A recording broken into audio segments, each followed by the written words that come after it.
We're live, Food Service Power Plant Network. Welcome to Monday night, and what a Monday night it is. I'm coming to you from Denver, Colorado, where it's been snowing for like a couple weeks. Plenty of snow on the ground, which is great for forts. There's a fort and tons of Nerf bullets in front of my house because there was an epic Nerf fight and like snow igloos and all this kind of stuff. That's what's happening here. Our guest tonight is the one and only, truly a legend, Bill Caruso. He is a famed consultant. He is the only two-time president of FCSI worldwide on the board of directors, and then also FCSI the Americas. Bill, I got to call on Bill when I started in Denver as a rep back in 2008, working with him and Steve and their team over there, of course. And they've continued to grow and evolve and do beautiful things. So Bill is going to be on tonight. Good evening to you. Okay, I'm going to look down at my phone just to check out who this is. Let me make sure I'm in. There we go. Cliff Whitman from Chicago's in. Yo, brother, good to see you. Kevin Coachman's in the house. Let's go, Jason and Bill. Stephanie Gilbert, happy Monday. Stephanie, hi. Listen, this is going to be a blast of a conversation. Bill tells stories like no one else, and he's had an unbelievable experience. Before we get him in the conversation, a couple of things for you. Number one, you might grab a pen. You might grab a notepad. Bill's got not just stories, he's got lessons. He told me a story 3 weeks ago when we were talking that I've been thinking about almost every single day. And so chances are you're going to want to make some notes. I encourage you to do so. Secondly, if you can ask questions, you can comment. Look at this. Taz, 1 week until NAFM. Yeah, baby, we finally get to meet. I can't wait. Christine Guillot, can't wait to hear it. Christine, we'll see you in a week. Can't wait. Yeah, I hope you're going to NAFM. Listen, let this be your guide. If you don't have this, your food service equipment and supplies NAFM show planning guide, you want to get it. Go to fesmag.com/subscribe. Call Nick Slocum or call Chris Kringley or Maureen or whoever you need to call to get your hands on a copy of this so that you go down prepared and ready. I will see everyone at NAFM, of course. If you are free, Tuesday night, 8:30 p.m., Hilton Lobby Bar. We're going to have very casual, some red wine, dark chocolate. They release endorphins, pump us all up for the show. So come that. If you're with FCSI, I will see you at the FCSI conference. I'm getting to do your closing keynote. I can't wait to see you there. We're talking about the topic is chosen by Tara Schroeder. It was creating wellness and confidence through authenticity, positivity, and the power of story. So can't wait to share that message with you and see you all. Look at this. Boom. Red wine and chocolate. You're in. I love it. Palmer's in the house. Hey, Rick. Zena's here. Hi, Zena. So, listen, thanks to FNS Mag for their belief in this and helping make all of these conversations possible, to the team at Crafen Company. If we have something called Positive Mindset Mise en Place. You can go to our website and to download that or see all of these conversations, fspowerplant.com. That was built by the amazing team at Crave. They can help you in your business, so go check them out. Let's go find him, the man, the myth, Bill Caruso. Yo, brother.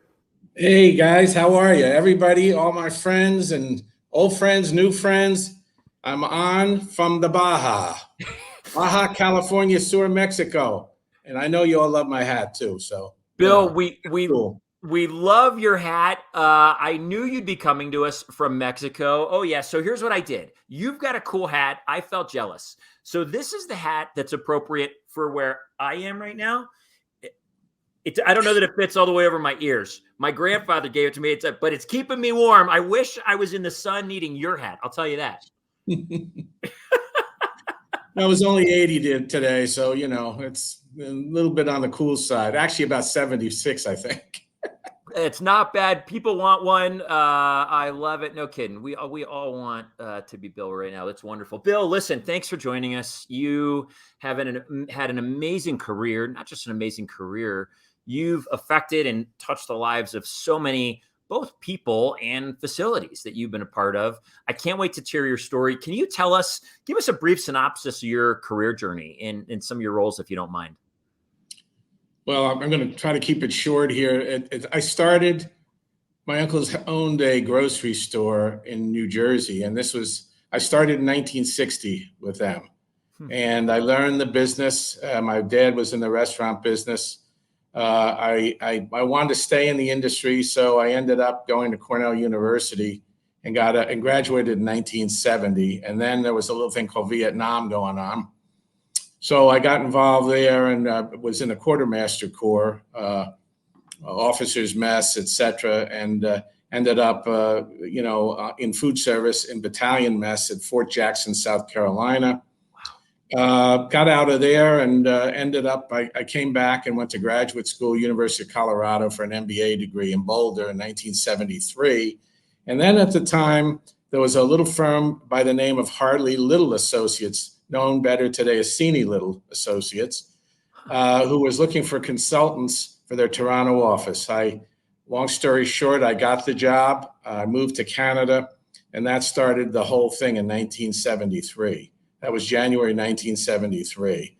And I worked for, the interesting thing is, we'll get to this a little later on, I'll explain, but I worked for one of the real giants, both Keith and Jim Little in those days. Keith was Jim's dad, first consultant in Canada, food service consultant, and worked for him.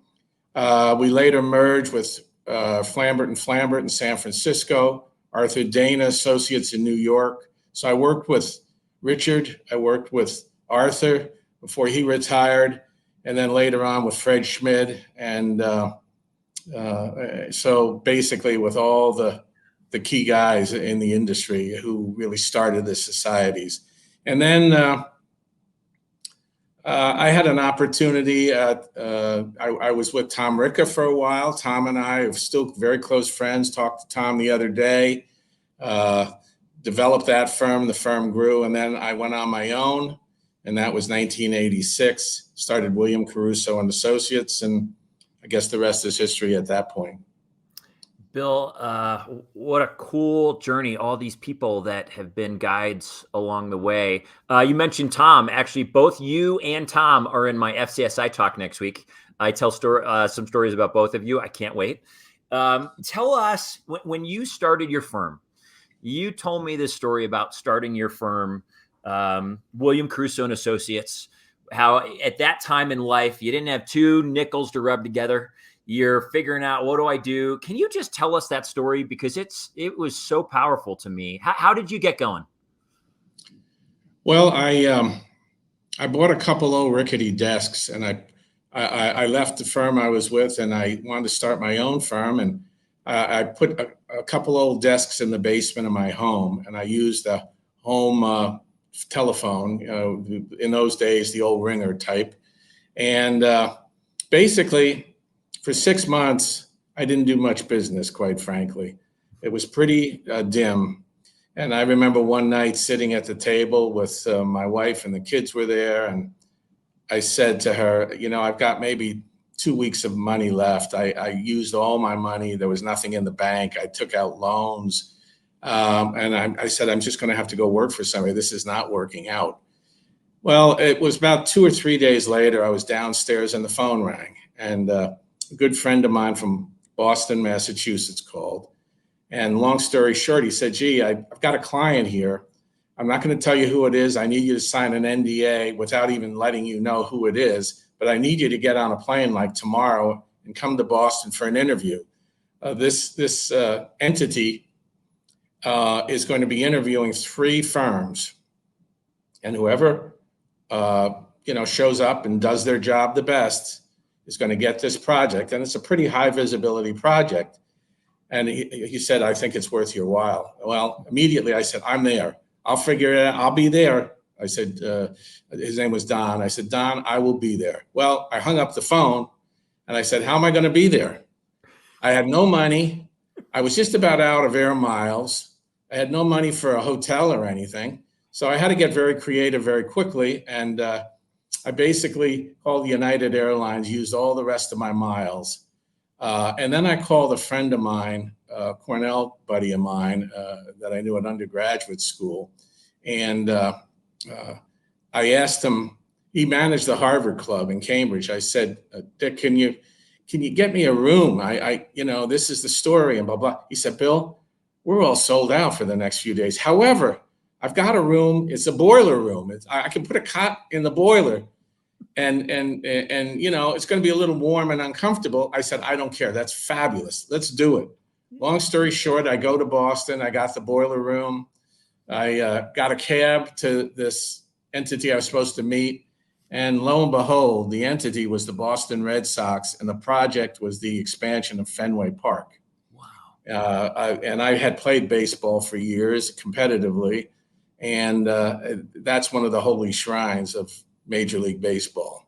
For anybody who knows the sport, 1912, et cetera.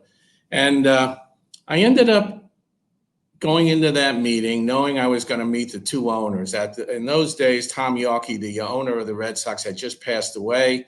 His eldest daughter, owned the team, but she gave the management rights to her husband. And he and Haywood Sullivan, a longtime catcher and Hall of Fame catcher, were the two owners. John Harrington was his name. And I remember going into that meeting and saying to myself, Bill, you got one shot. And I remember Jimmy Valvano, don't give up, don't ever give up, the Jimmy V Fund. And before him, Vince Lombardi, who's one of my idols when I played football. Vince Lombardi, I love Vince Lombardi, and I know guys who played for Vince Lombardi. And I have some very interesting, posters and frame things from the Vince Lombardi era. And you don't leave the field. There's no such thing. There's nothing that starts with L, meaning losing. There's nothing. It's only W's. And you leave the field. If you leave the field and you've given everything you've got and you're crawling off the field, okay, you've done your job. And all I remembered was, I'm not going to lose this job, because either I stay in the industry or I leave the industry. Wow. Long story short, the two of them became some of my best friends. They introduced me and my new firm to a lot of the Major League Baseball and NFL owners. I used to go smoke cigars and have a few scotches with them. Every week I was in Boston up at the Wonderland Dog Track. And that started a lot of years. And we won an award, an FENS award for Fenway Park expansion of all their restaurants and clubs in back of home plate. And that was, I think it was 1987, right around there. And that all started it. And that, 150, 160 stadiums and arenas later all over the world. That was the very first one. And it's still very near and dear to my heart. Don't give up. Don't ever give up. Oh my gosh, Bill, you're slaying us. That mentality, you're down and out. You're on your last luck. You're trying to figure out what you're going to do, stay in the industry, get out of it, but you got to make money somehow. You got to support your family. Who's this? Yeah, Shannon Solomon. Wow is right.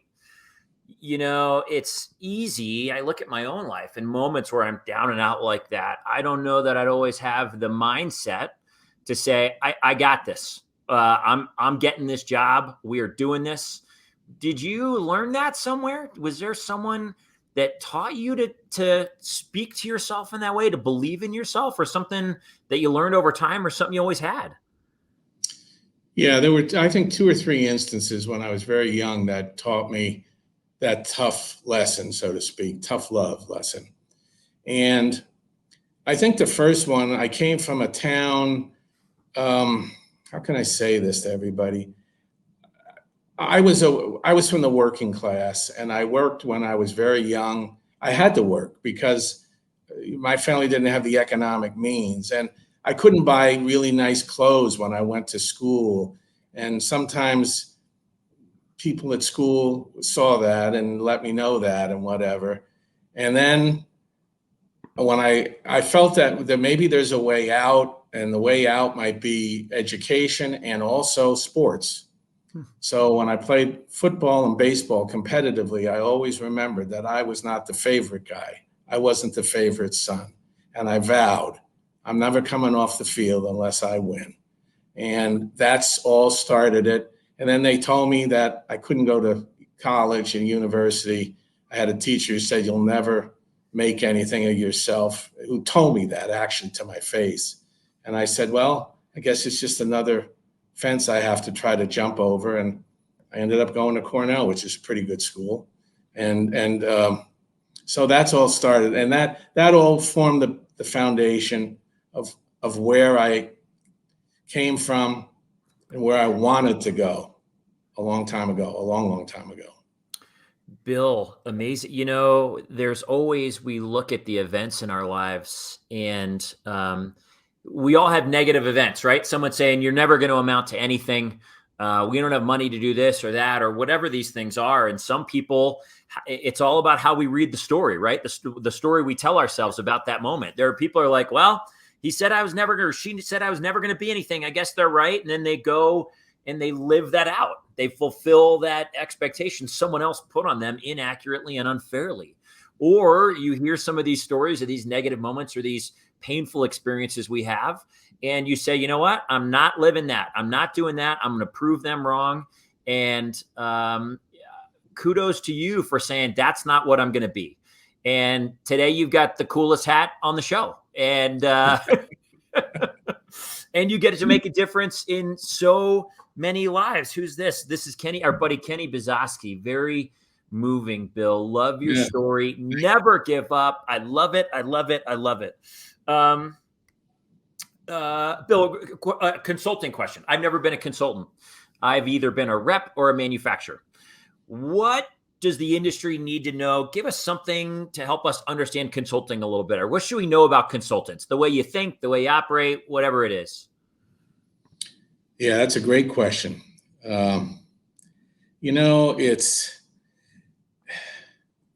Consultants are a funny breed. We're different than almost all the other industry segments, and we range from, we love what we do. We're very proud of what we do, sometimes to the point of you get a little bit of ego in there too when you see the name of a huge stadium or an arena or a small restaurant that is the best thing since sliced bread, and your name is on it or you're associated with the firm. So there's a bit of ego there too. But I think, personally, consultants really look to the other segments of our industry for the trust factor, the trust in dealing with a factory who's going to continue to provide quality goods and services, the trust of a dealer who will work with you, who will counsel you, who will talk with you, and who will help you, the trust of a rep who has quality products, who's always there, who says, something, I don't know the answer, but I will get you the answer. Yeah. And I will get it to you in a timely fashion, because that builds the base. With every consultant, every consulting firm I've ever worked with and for around the world, that brings it all into focus. And it's truly a team effort. And that is theoretically what the book says to do. But in many cases, it doesn't happen because there's some weak links in the spokes. But to do it the right way and to provide the best of the best to our clients for the money they pay us, you have to have a strong team and believe in one another, trust in one another, and move forward with one another instead of one guy rowing the boat one way and another guy rowing it another way. That's as simply put as I can say it. If I heard anything there, trust. You need to be able to trust all the channels. And that's what you're looking for. And that's how you're selecting partners. And I think it's beautiful because that's a relationship. That's who we are as people. We gravitate towards, we work with, we engage in relationship with people who we trust. I love that. And so many of these, every channel watching tonight, there's dealers on tonight, there's manufacturers on the night, there's service on the night. Everybody, there's reps on the night, certainly. Understand that. Build the relationships of trust with your consultants. You might go in and ask, hey, what does it look like to succeed with you?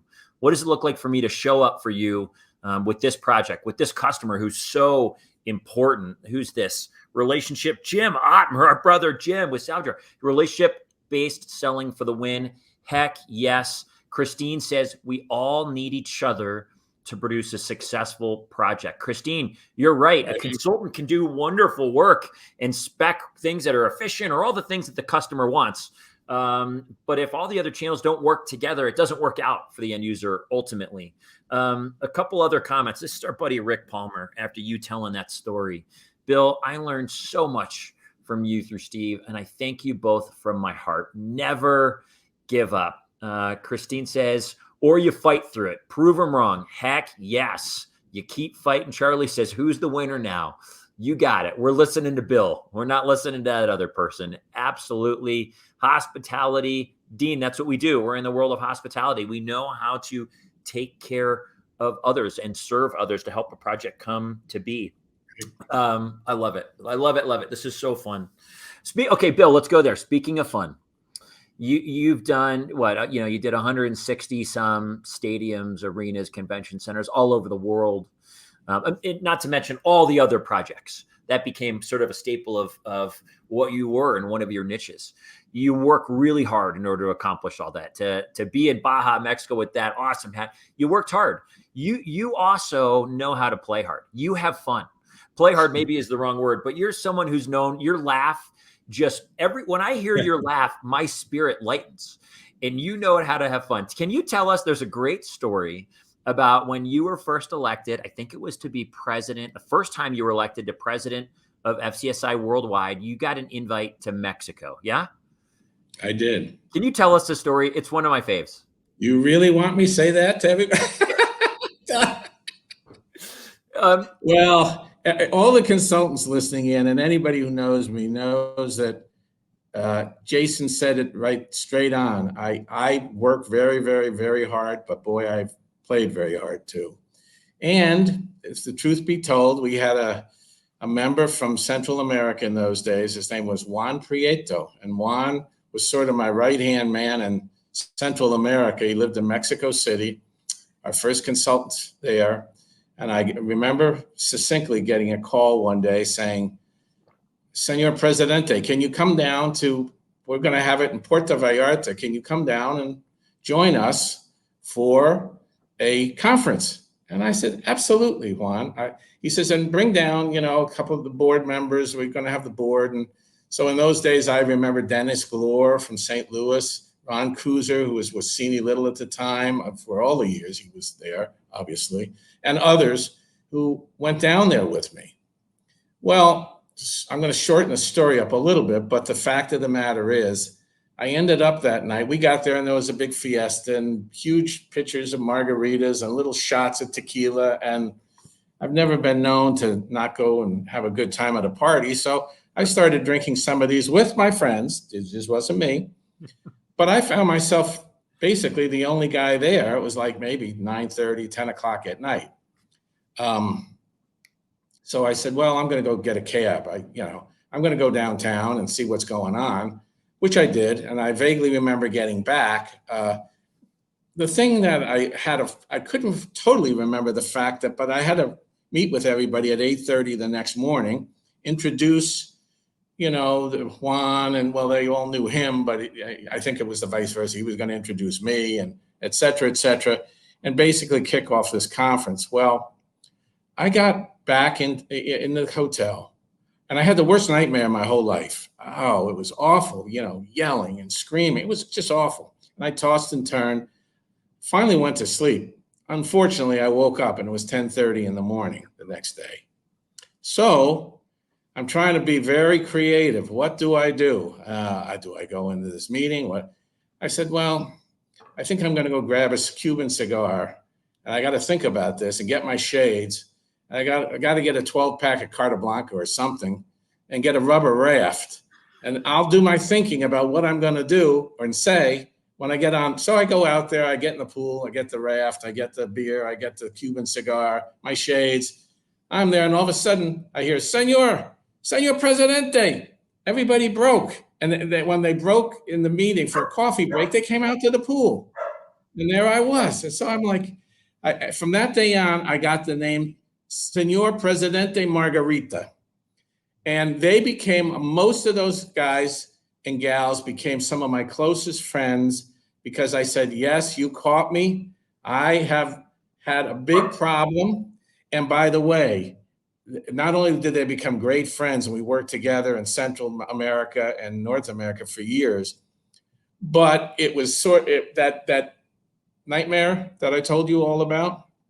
That was Russ Nickel, our executive director, and my director of operations, Bob Schmidt, Fred's eldest son, who were pounding at the door, yelling and screaming because Bob knew that he had to fill in for me and Russ too. That was the nightmare. That's the story. So they're banging on And the I'm door, living with it. hoping to God you made it back to your room okay, because Yeah, they went to bed at 10:30. You're like, the part we're just getting warmed up. we're just getting going here. Yeah. Christine wants to know, can I try this in Orlando, Wade? Yeah, what would it be called in Orlando? Like Senorita Presidenta or Presidente? I don't know. Margarita. Yeah, another one. Floridita Margarita. Yeah. Floridita Margarita. I love it. Christine, By the way, that was 1984 that this all occurred. So a few years ago. it's an amazing story to me because I don't know. I have the ability to carry stress, maybe heavier than I want. And in a moment like that, maybe would have panicked. And you're like, you know what? I'm in Mexico. I'll do my best thinking in the sun on a raft with a cigar, obviously. And you did it, and it was so wonderful. You could try it. However, Wade says he's going to knock the door down on Christine. There we go. And Wade will. So good, so good. I think it's I just love that story because it teaches me. I'm always looking at elements of my life that I want to cultivate more of, and one of those is probably just an element of fun and laughter, and of just going a little bit easier on myself in moments. I don't always have to beat myself up if I miss a meeting, sometimes, whatever it is, and I love it. And I think the way you responded to it actually endeared yourself to that community more. You got a killer nickname out of it. The legend lives. I think it's wonderful. Recharging your batteries, Bill, outside of having fun. You love the guitar, yeah? I do. When did you get Yeah. into music, and tell me what music does for you? Well, I got into music in 1964 and formed a band that was a touring band, and we toured around the East Coast. We started in the Jersey Shore, and a couple of the guys went professional afterwards and went to Nashville and whatever. But we had a great time. We played a lot of. People always ask me, well, what do you like to play the most? I like the old classic rock stuff, the Stones, 38 Special, you name it. I'm still at 74, almost 75, loving AC/DC and stuff like that. So when I get on stage, and people who see me play here know that they look at me and I'm like in a trance. When those amps go on, I'm a different guy. It's like, all right, let's rock and roll now. I love it. Have you ever played for the industry? Yes, a number of times at Mika's band, for the Halton band that comes over from Finland. I've done a little guest stuff a few times, a number of times in different places. Awesome. Any chance you're playing at NAFM? Don't think so this year. At least at this point, I'm not. And by the way, it might be a little too late because this guy's real rusty anymore. If I'm going to play something, I need a song list, and I need to get about a few weeks to get the rust off my fingers. That's fair, Bill. I don't know who does parties where there's musicians. I'm assuming Hatco does the Hatco party. Maybe I don't know all the parties that happen down in Napa, but I still have a good friend, and I play some stuff with him. His name's Phil Lesh, and he was the original founder of the Grateful Dead, along with Jerry Garcia and Bob Weir. So he's a family friend, very close, and we still rock out sometimes with him playing bass when I'm in Northern California. Never played with the band or anything, but Phil and I still enjoy the rocking and rolling part. That's amazing, Bill. I love that you have that. Teachers, you were mentioning people at the beginning of your career when you moved up to Canada. You've obviously had a lot of people that you've learned from along the years, and I'm assuming that's a part who invested in you, who believed in you, who taught you, and now you're in the role of teacher, and you get to teach and train so many people. I'm sure a part of that was seeing what others offered you. Can you tell us who some of your greatest encouragers, teachers were along the way who helped you become the person and consultant that you are? Yeah, I briefly talked about them, but this is a very, very unusual group of people. And it goes from Fred Schmidt, who many of the people listening in, the older guys would know. Fred became a mentor along with Richard Flambert in his later years. When I'd say later, I didn't meet Richard till he was like 84 or 85. A lot of funny stories, learned so much from him as well. Keith Little, the first consultant in Canada, first food service consultant in Canada. Keith was in his late 70s when I first worked with the firm, learned from him. And of course, the guy who I really say was really my chief mentor, who believed in me, who's hired me, was Jim Little. Jim and I were very close. We worked together for a lot of years. I learned a lot. But when you take the brain power of the three guys who really started both societies, Richard with ISFSC, Fred with FFES, the Food Facilities Engineering Society, Keith with the FFES, but the Canadian chapter, those were the founders. They were the original founders of both of the consulting societies that later merged and became FCSI. And I couldn't think of any better teachers and mentors than those guys, because they were hard, they were tough, they were fair, and they were great, great men. Wow. Their investment in you, both in terms of professionally and personally, you now get to live that out. It's come full circle. And what they were for you, you are for so many. Can you tell us a little bit about CS Enterprises and what you're doing today? Yes. Well, as many of you know, I retired now in December, about 3 years, December of 2019, a little over 3 years.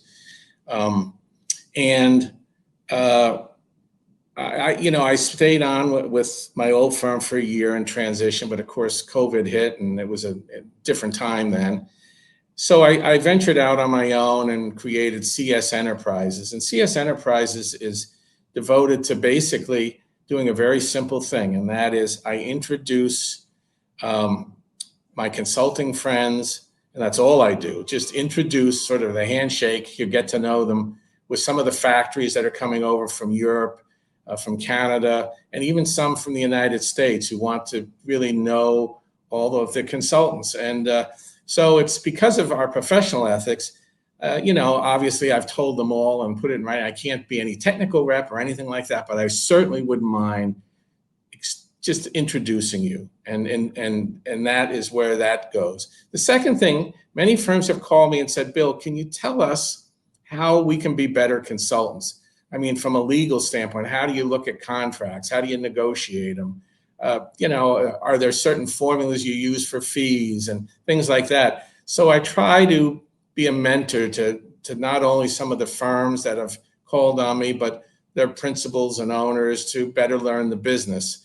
I've even had some of the dealers call me and say, Bill, can you tell us what consultants are looking for? How do we work better with them? How do we gain their trust? So it's really more of a mentorship type of thing. And lastly, I continue my work with young people. That's a big part of my life. Mentoring young people to go to university, talking to them about our industry. And I just love doing that. So it's a four-pronged sort of modus operandi these days. Bill, beautiful. I think the amount that you're giving back, connecting people is one of the greatest gifts anyone could be, a connector of people and organizations, giving back, mentoring. We need more of it. I think there's a pretty decent influx of younger people in their early 20s, whether coming out of school or wherever they're finding their way in, coming into our industry. I look at NAFM's young leader group. I forget the title of it, but Deirdre and that team have done a wonderful job building, Charlie, et cetera, a wonderful job building young leaders and who are all coming together. And it's amazing to look at that group of people, see what they're accomplishing at such young ages. We need it. We need that guidance. We need to know, how'd you do this and how'd you do that? because we can't really step into it until we see people do it. We become the people we surround ourselves with. So all the stories you get to tell and the things you do, it's so impactful. Kevin Coachman, way to give back, share your knowledge and experience. I agree. We all want to know that we're making a difference amongst humanity. Of all the things that make us create a fulfilled life, one of those things is service contribution. We want to know that we're contributing in meaningful ways. And Bill, well, this is a bit, that's an important point you just made, because I have to be honest with everybody. They told me that I would love retirement, and it's great after 50 some years. But quite frankly, I needed to feel a little bit more relevant again. And I miss my colleagues. And this was a way to both give back and stay relevant and meet and greet and see my friends all over the world. And I just, and I was finishing up a stint on the TAD board, as well as I'm still one more year on the worldwide board of directors. But that was another way as well. So it was great. And it continues to be great for me in that way. I think that's such a huge point for people considering what the next chapter looks like at the end of their career. I meet so many people who retire and either experience some level of disconnection, certainly disconnection, because we're professionals, and for a lot of us, a lot of our relationships are built within the industry in which we serve. And when you walk away from that lack of connection really creates a sense, can be a little bit isolating, a little bit lonely. And that idea of remaining relevant and adding purpose, we all want to maintain. And I would encourage that for anyone thinking about that part of their life, who's in that part of their life, as you're getting ready to move into something new, how do you continue to contribute? How do you continue to serve? What does that look like to stay engaged? Because it is so important. This is our buddy, Rick. Bill, you can visit me anytime if you miss designing. Nashville's a great place. It certainly is a great place. Heck yeah, Bill, come visit. Kevin, way to give back, share your knowledge and experience. Love this interview. Thanks, Jason and Bill Maureen. It's good to see you. I can't wait to see you next week. Bill, define for us, I think this is a great question to sort of sum up with. You've lived a really full life. Professionally, personally, you've had a blast. Looking back at all the different accomplishments, achievements, the people the connections you have, the connections you've made, define success for us. Tell us what success has meant to you. Well, I think it's attaining the goals and objectives that you set for yourself. And these goals and objectives don't have to be making, I'm not saying that they're crazy in terms of making $1 gazillion or whatever. For me, it was making a living, a decent living, and enjoying my life to the fullest. And to do that, I need the relationships. I'm a relationship builder, and I needed that, my colleagues, the feeling of being a part of something, and also maintaining, while you do that, you have to maintain balance in your personal life, your social life, and that's a real balancing act. And and maintaining and doing that and keeping the stress level at something you can manage, for me, that was success. A plus B plus C plus D equals E. I love it, Bill. Levels of balance, accomplishment, connection, all the things that matter to us. And you're a great example of all of it. Great example of all of it. Okay, here's how we like to end. Oftentimes, and I don't know that you've seen the end of one of these conversations, but you talk about contributing. Christine says balance is tough. Christine, you're right there. Balance can be tough. It is. Did you experience that at times, Bill? You like to have fun, but it's not always easy. You're not always in a pool or anything like that. Absolutely. And all of us have gone through good times. We've gone through very tough times. If you're in this industry, nothing is easy, and it's not getting any easier.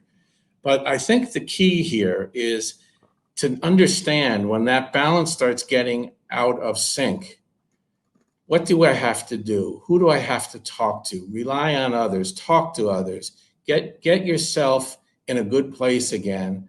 And it's interesting. When you get yourself in a good place, good things seem to happen because you become positive. Your whole element of who you are, what you feel, how you project that to others becomes really important. And ultimately, it creates less stress, at least for me, it did in life. And the way I did it a lot was not only with my friends, but my clients. Like I told you, John Harrington, Haywood became very close friends because we made work fun. We worked hard, but we also accomplished goals. We talked about it. We were very honest with one another. And that was part of my life. That's what made me feel good. I think you said it wonderfully. And I think that's why there are so many people watching tonight and grateful for your role in their lives. Because you gave it back. You talked about that. We're always honest with one another. You have a really unique gift, Bill, I think, of being everything. Projects don't always go straight, right? It's not a straight line. They're not always perfect. Relationships aren't always perfect. They're not always. You do such a great job of being honest with someone about here's where we're at, the good and the bad, and we're going to work through it together. And we will work hard, and we are going to celebrate, and then we're going to remain friends afterwards, and we'll keep doing business together. I think that was one of your gifts. There, you talk about relationships. Wade just said, Bill has never met a stranger that didn't become a good friend. There's a gift for that with you, Bill. And here's a couple people who aren't strangers. I'm sure they were at one point, but they're no longer strangers. Now they're people who are good friends of yours who wanted to share a couple words about the difference you made in their life and what you meant to them. I'm going to start with our buddy Eric Norman from Clevenger. I had the unique opportunity to follow in Bill's footsteps in regards to our service with FCSI. Bill was the chair of the Americas division previous to my term, and then went on to become the FCSI worldwide president, which I'm hopeful to achieve one day. Go, Eric. Bill has taught me so much during our service together, and I so look up to him as a great mentor and an even better friend. Together, we faced some tough discussions, and I always appreciate his wisdom and ability to navigate these difficult situations with grace and humility. Bill is always there to lend an ear, to give sage advice, or just to have a good time over some cocktails. Thank you, Eric. I agree with you, Eric. Feelings mutual here. Our friend Kristen Sedage with S2O Consultants. I remember very distinctly meeting Bill in the bar lobby at an FCSI conference. My partner Harry had spoken highly of him for many years, so I went up and I introduced myself. It didn't take long before we were laughing and sharing. He is a wonderful combination of professional, prankster, bad boy, good boy, and certainly friend. Spending time working on the board of FCSI has allowed our friendship and professional relationship to flourish. He is one of a kind, and I will always be grateful to have him in my corner. Thank you, Kristen. I got two more for you, Bill. Your friend Steve Young. Steve, of course, was one of your partners for the longest time. Now your old firm is called Young Caruso, with Steve at the helm, an amazing human. Here's what he said. I've had the pleasure of knowing Bill for almost 40 years. And in that time, I had the honor to work by his side on some of the world's greatest projects. The industry knows him as an amazing leader with an iconic project portfolio and as a futurist with a great vision for F&B solutions. He's also an influencer in making the world quite aware of the importance of having a professional food consultant on your project, and you'll always find him building up the industry and the FCSI brand. I know him as a great business partner with a fantastic insight to the guest and human experience in our world of food, beverage, and entertainment. No matter what the occasion or the event, he always has an amazing story to share.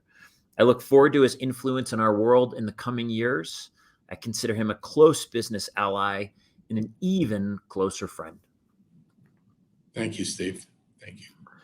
Lastly, I've got one of our other buddies who's on the call tonight, mutual friend Wade Killer with FCSI.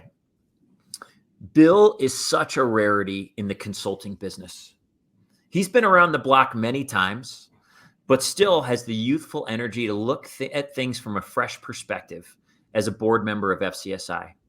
Even when we don't agree, we still agree. He's that type of intelligent. Those were beautiful words, by the way, Wade. I've traveled with him personally many times over the past 10 years, and he is such a fantastic guy. His stories, his experiences, his love of life just amaze me. The best part of being an association executive is when a member becomes a friend over time. Bill is such a great friend that probably knows more about me than most of my local friends. I know if I called in the middle of the night, he's the type of guy that would drop everything to help. I'm one of the lucky ones that gets to spend time with him, have a Caprihana together, and I'm proud to be one of the lucky ones. Thank you, Wade. Vice versa here. Feel the same way. Eric, thank you for always being there as a mentor and a friend, Bill. Amen. That's our buddy, Rick. Listen, Bill, you made quite a difference. And the way you lived your life, some of the stories you shared tonight, your willingness to never give up, your decision to take the negative influences, some other people's words upon your story early in your life or career and say, the heck with that. I'm going to prove you wrong. I will climb this fence. I will run through this fence. I will make my own. And the legacy you leave because of that is no small thing. And you represent, Bill, the spirit, truly the spirit of what the food service power plant is about. Taking whatever you're given, finding a way to turn it into something positive, believing in ourselves, building that confidence, working hard, living in community and in connection, and making a wonderful life for ourselves. And brother, you have done it, and just know how grateful we are for you. Thank you very much. Thanks, Jason. I've enjoyed it all. How many years, I don't know anymore, but I've really enjoyed it. It's been my whole life. Well, I'm glad. And I love that you said earlier, you're going to keep going. And I love that Maureen says this. I believe Bill will have many more stories to tell. You've got great stories, Bill, but the reality is because of who you are and the way you're still so connected and your intentionality about serving, you got many more stories that you're going to create and then tell others. So let's plan to have you back on this show in like 3 years. And I want to hear the new stories because there's more coming. Listen, everybody for watching. I undoubtedly, you got a lot out of tonight's conversation. When I started hearing some of these stories from Bill, he and I connected, I don't know, a month ago, whenever it was. And I haven't been able to stop thinking about these stories. They have impacted me so much. Continue in your life, regardless of what you're given, what the event is. If someone says, hey, you're wonderful, or someone says, you know what, you stink right now, you're not going to amount to nothing, you get to decide what you turn that into. You get to decide the story you tell yourself about it and the person you become. And look no further than our brother, Bill Caruso, right here, and so many industry friends who have done the exact same thing. So keep going. If you find yourself in a tough place right now, know this, of course you are. We're all in different places. We have different stories, different experiences. And wherever you're at, it's okay. Acknowledge where you're at. Give yourself the freedom to do that. And then continue to connect with others, learn, grow, whatever it is to do to move forward in your journey to become the person you want to be, whatever that is. Maybe someday you want to live in Baja, Mexico, and have an awesome hat. Whatever that is, you get to decide, go do it. Listen, to so many, we are so stoked, very inspiring. Rodney Bridgers out of Texas with Charmark. Yo, Rodney, thanks for sharing, Bill. Everybody, we are going to see you next week. We might see you at FCSI Symposium.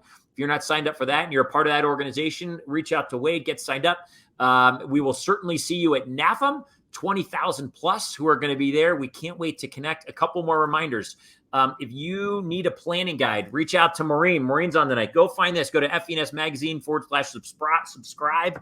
You can find a way to get that. Chris is on here tonight. Nick might be on here. Reach out to one of that team. And lastly, we're going to have a little party. It is very casual. We'll have some red wine and dark chocolate the night before the show starts, 8:30, the Hilton Orlando lobby bar, right? That's tied to the convention center.